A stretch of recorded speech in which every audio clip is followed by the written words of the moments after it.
A 12K full-frame cinema camera for under $6,000. That's pretty wild, right? But let's be honest, most of us don't need 12K. However, when a camera promises 16 stops of dynamic range, incredible color, and a full-frame 12K sensor at this price range, you kind of start to wonder. Well, in this video, I want to share my thoughts and first impressions of the PYXIS 12K. We're not just looking at the specs and what makes this camera unique, but I'll also talk about my experience with this camera on 2 small projects. So let's dive in. Thanks to Storyblocks for sponsoring this video. More about them later on. Now, the PYXIS 12K is an interesting one. It basically takes the compact box-style body design of the PYXIS 6K and combines it with the sensor used in the Ursa Cine 12K. So what you end up with is Blackmagic's unique RGBW 12K sensor technology inside a much more compact, lightweight body. So in the lineup, it sits between the PYXIS 6K and the Ursa 12K. And this 12K sensor has a resolution of 12,288 by 8,040 pixels, which, coming from mostly shooting 4K or even 6K, is a huge difference. Also, and I think this might be one of the most important differences, the PYXIS 12K promises 16 stops of dynamic range, which is a major improvement over the 13 stops found in the PYXIS 6K model. Besides the sensor, this camera is pretty much exactly the same as the PYXIS 6K. The screen on the side is the same, as well as the control button layout. You've got the same connections on the front, a USB-C and a mini XLR connection. It's powered by a BPU battery, or the way I power it is with a V-mount battery. Also on the back you'll find the same connections, USB-C, SDI out, timecode in, Ethernet and a 2-pin LEMO. It also has 2 CF Express Type B card slots, and above that a 3.5mm in and out. And this is something I already really liked on the PYXIS 6K. Everything is arranged in a really logical way, so nothing gets in the way when you're trying to rig it up, and it's just a super easy camera to rig up and configure whichever way you might need it. When it comes to mounts, the PYXIS 12K is available in locking EF, L and PL mount. The one I have here is the L mount, but I used it in combination with my Mofage Poco PL adapter. And for the 2 projects, I used the DZOFILM Arles Lustre, which are PL lenses. Alright, now let's talk about the almost literal elephant in the room, 12K. Because I know a lot of people hear 12K and think that is just ridiculous, I don't need that. Because 4K has been the standard now for a few years, and here we are talking about roughly 10 times the overall resolution. So why would you want to shoot in 12K? Well, there are actually a few very good reasons. One of which is downsampling. So 12K footage scaled down to 8K or 4K looks incredibly clean and detailed. Also, for VFX and green screen work, the extra resolution can help with keying and compositing. You can also grab high-resolution stills straight from your videos. And also reframing and stabilizing in post is a big one because you've got so much more room to punch in without losing quality. And technically you can crop in 300% from a 12K image and still output native 4K footage. So in this main interview frame from the documentary I shot, I could essentially crop in and have a second camera angle without actually having a second camera. Of course, the results depend on things like the quality of your lens, where you might lose sharpness or contrast, and also minor quality loss from digitally zooming in. So I'm not saying that it can fully replace optical zooms or second cameras, but when in a pinch, I think it can work. However, the most important thing is actually you don't have to shoot in 12K all the time. The PYXIS 12K can shoot in 8K or 4K while still using the entire sensor area, so without cropping. Or you can shoot in 9K in a Super 35 crop. And if you scale down to 8K or 4K, it also reduces your data rate. So if you don't want to deal with massive 12K file sizes, you can shoot 8K or 4K and still get great detail while saving storage, which is something we'll talk about a little bit later on. Now, an important note here is that while you technically can shoot straight in 8K or 4K, you will get the best image quality when shooting in full 12K and then downsampling your footage in post. So here we've got footage shot in 12K and then downsampled onto an 8K timeline, and next the same shot but taken in 8K mode and also on an 8K timeline. You can see that the 12K footage looks a lot sharper and cleaner.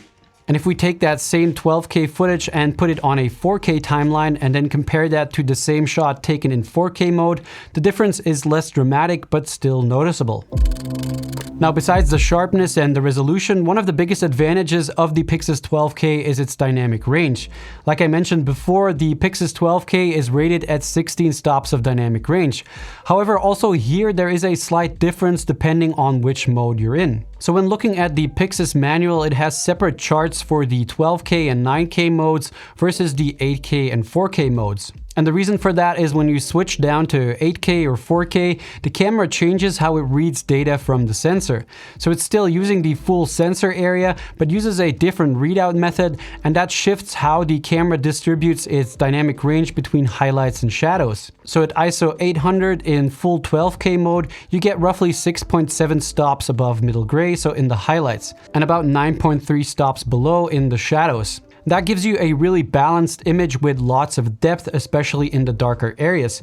But when you switch to 8K or 4K, that distribution changes. So you get around 5.7 stops above middle gray and 10 below. So the overall dynamic range drops just a little bit, and the camera favors shadows a little bit more at the expense of some highlight retention. In practice, that means in 8K or 4K mode, you might see highlights clip just a touch earlier than they would in 12K.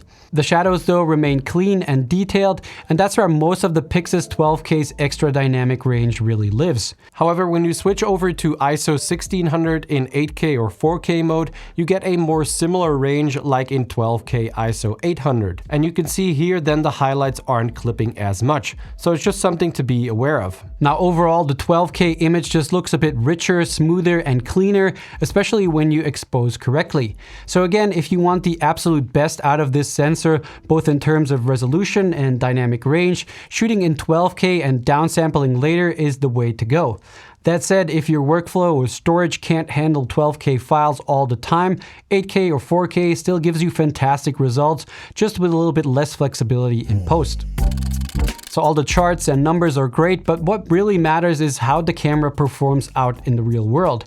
So in my short time with the PYXIS 12K, I shot 2 projects, a small personal project capturing my city, and a portrait documentary about a bookbinder. Both of these were perfect opportunities to really get a feel for the camera. For the portrait doc, I decided to shoot everything in 8K open gate, mainly to save on data rates, because we had some longer takes, especially during the interviews, and I knew I was going to need that extra storage. For reference, I was shooting 8K open gate at a constant quality Q1, shooting at 25 frames per second, and that gave me about 50 minutes of record time on a 1 terabyte CF Express card. Now, if I would shoot in 12K open gate, constant quality Q1, 25 frames per second, that would roughly get me 22 minutes of record time. And even though I wasn't shooting in the camera's full 12K resolution, the image coming out of the camera still looked beautiful.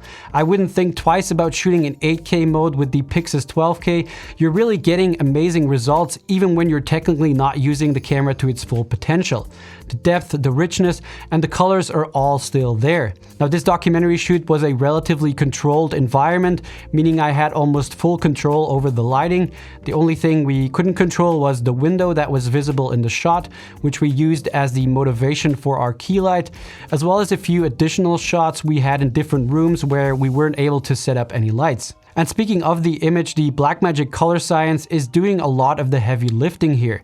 It handles skin tones super well, and just the overall color rendition is stunning, especially combined with the DZOFILM Arles Lustre. Straight out of camera, it already looks great, and with just a touch of grading, you get this rich, detailed, yet still very natural and smooth looking image. There's a lot of color depth in these files, and it really shows how the tones roll off and blend together. Now for this project, I also had my Sony a7 IV as a B cam for the interview close-up, and even though the 2 cameras matched up fine in post, especially for that tighter framing of the Sony, you can definitely tell that the PYXIS 12K footage just has a bit more color depth and nuance to it. It's definitely not a night and day difference, but you do notice that extra richness when comparing them side by side. Now, one thing I noticed during this shoot is that the PYXIS 12K drains V-mounts a bit faster than what I was used to from the PYXIS 6K, which honestly makes sense. I mean, it's a much more powerful camera, pushing a lot more data, especially in 8K or 12K mode. Now, as far as longer takes like the main interview segments,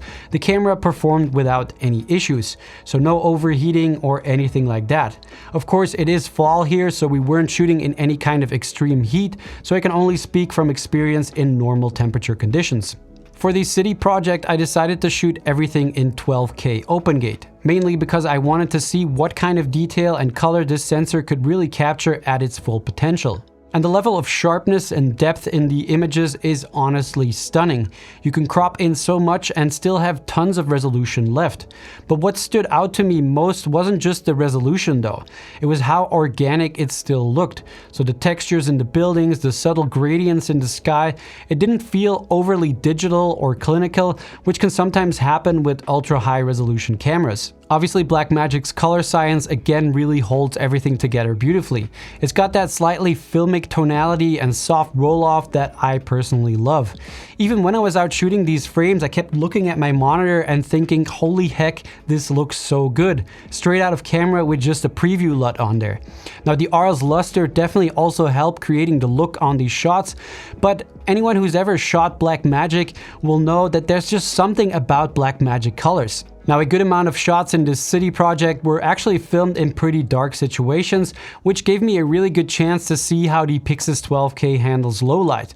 But before we get into that, I want to take a quick moment to thank the sponsor of today's video, Storyblocks, which is a service I actually use to make the portrait documentary. Now, if you're not familiar with them, Storyblocks is basically like a creative toolbox where you've got unlimited downloads for all kinds of stuff. We're talking 4K video, music, sound effects, motion graphics, LUTs, templates, and even images, all for one simple, predictable subscription cost. For this portrait documentary, I used Storyblocks for the music and the title animations.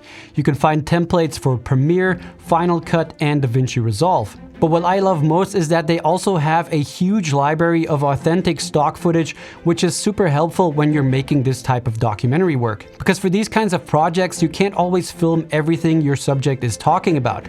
And that's where Storyblocks really helps you fill in those visual gaps. And the best part is you can download as much as you want, experiment freely, and only keep what fits your project. So there's no hidden fees, no surprise charges, just one clear subscription that gives you the freedom to create more and test ideas faster. So if you want to streamline your workflow and get unlimited access to high quality creative assets, head over to storyblocks.com/sightseeing or click the link in the video description. Thanks again to Storyblocks for supporting the channel and making videos like this possible.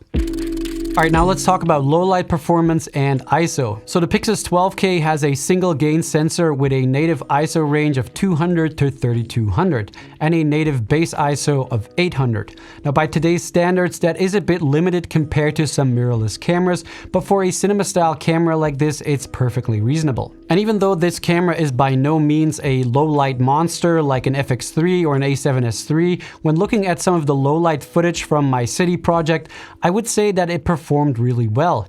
Even in shots where you could see some noise, it wasn't a deal breaker. And after a quick cleanup with DaVinci Resolve's noise reduction, the results were excellent. The key thing to know here is that this camera doesn't do any in-camera noise reduction, so any cleaning up will have to be done in post. But that actually gives you more control over the look and the detail of your footage.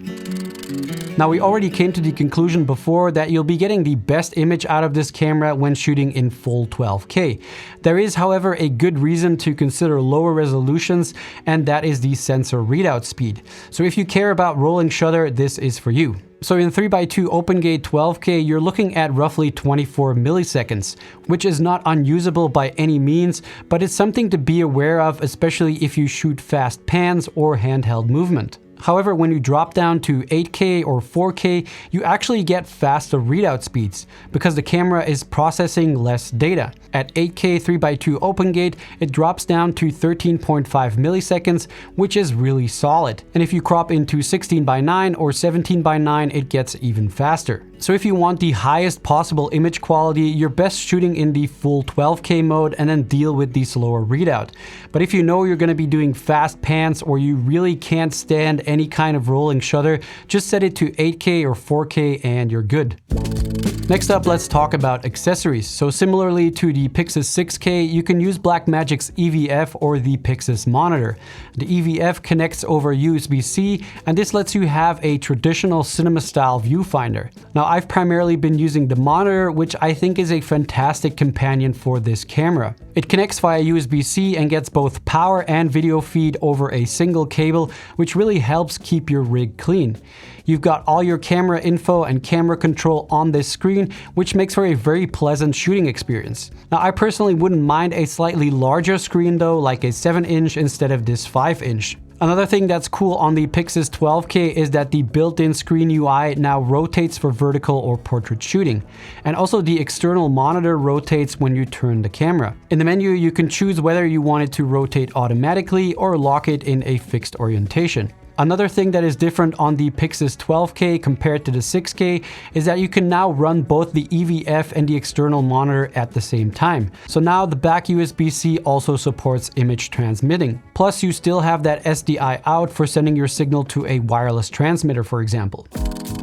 Alright, now although I pretty much love everything about this camera, there are a few things keeping it from being a near perfect camera. The most notable thing, and this was already kind of a topic on the PYXIS 6K, is the lack of internal ND filters. Now I do understand why it doesn't have it. It would probably make the body bigger and obviously increase the cost of the camera, but still it would have been very nice to have it on a camera like this. I do bypass this issue when I use my Mofage Poco adapter because that one has a slot for a variable ND in the back. So that way I don't have to deal with screw-on filters or matte boxes whenever I'm shooting with PL glass. Also, when it comes to frame rates, the PYXIS 12K has pretty decent options, but this is something I wish Blackmagic was able to push just a little bit further. So you've got 12K open gate up to 40 frames per second, 12K 17:9 up to 50 frames per second, 9K Super 35 17:9 up to 65 frames per second, 8K or 4K open gate up to 72 frames per second, 8K or 4K 17:9 up to 90 frames per second, and 2.4:1 crop up to 112 frames per second. One other thing that I would really love to see is the introduction of an autofocus system on this camera. Blackmagic recently added this to the Cinema 6K, and it would be really incredible if this is something they can add to the PYXIS 6K and 12K, because I think this would open up this amazing camera to even more potential users. Either way, the PYXIS 12K is one of the most interesting steps forward in Blackmagic's lineup. You're getting super high-end image quality, serious dynamic range, and an incredible 12K RGBW sensor design, all in a compact, lightweight body. And there really has never been a harder or more exciting time for filmmakers to choose a Blackmagic camera. The fact that for just under $6,000, you're able to get your hands on something that can deliver Ursa-level performance is just insane. If you don't own either the PYXIS 6K or the Ursa 12K and you're looking to get a Blackmagic camera, I would say that the PYXIS 12K makes a lot of sense. It kind of gives you the best of both worlds. Now, if you already own the PYXIS 6K, then it depends on whether you need the extra resolution, the higher frame rates, or the expanded dynamic range. And if you already own an Ursa 12K, well then the PYXIS 12K could be a smaller, more portable option and a perfect B cam. Anyway, let me know in the comments what your thoughts are on this camera, and if you have any questions, I'll do my best to answer all of them. Alright, that's it for this one. I hope you enjoyed it, and I'll see you guys in the next one. Bye!